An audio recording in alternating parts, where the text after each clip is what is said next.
আসসালামু আলাইকুম প্রিয় দর্শক, আমন্ত্রণ জানাচ্ছি আমাদের আজকের ভিডিওতে।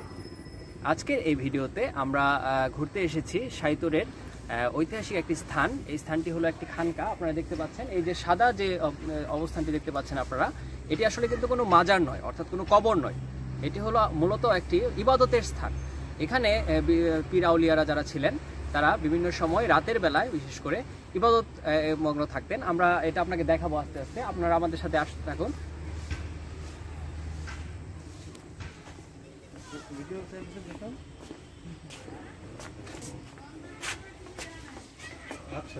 এটার ভেতরেও ঢোকা যায়। এটা আসলে কোনো কবরস্থান নয়, এটার ভেতরে আস্তে আস্তে যাওয়া যায়।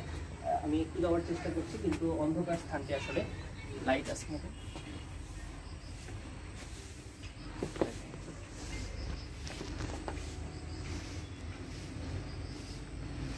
তাহলে আস্তে আস্তে ভেতরে যাচ্ছি আমি। বেশ ভয়ঙ্কর।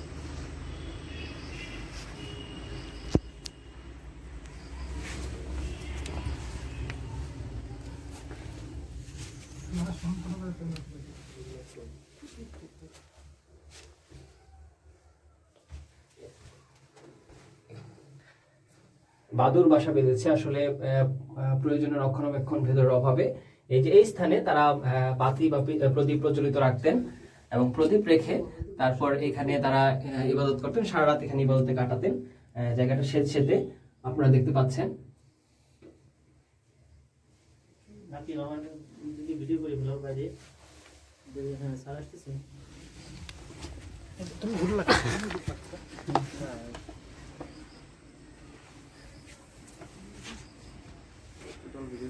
তো আপনাদেরকে ধন্যবাদ জানাচ্ছি। আসলে এই পুরো স্থানটি আমরা পেছনে ঘুরিয়ে ঘুরিয়ে একটু দেখাচ্ছি। এই যে দিক দিয়ে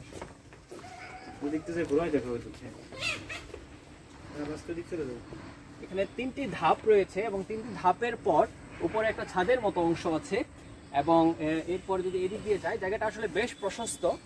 একজন মানুষ বা ইবাদত করার মতো আসলে সারা রাত ইবাদত করতেন তারা ভেতরে, এবং অনেক সময় রোজা রাখতেন সারাদিন। আমরা এদিক দিয়ে দেখাচ্ছি।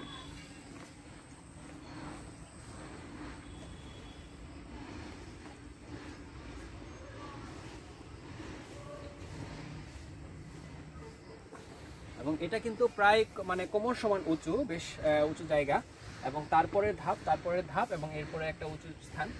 আসলে এটা হঠাৎ করে দেখলে হয়তো আমাদের মনে ভুল ধারণা জন্ম দিতে পারে, হয়তো যে এটি মাজার বা কবর কিনা, কিন্তু আসলে এটি কিন্তু কোনো মাজার বা কবর নয়।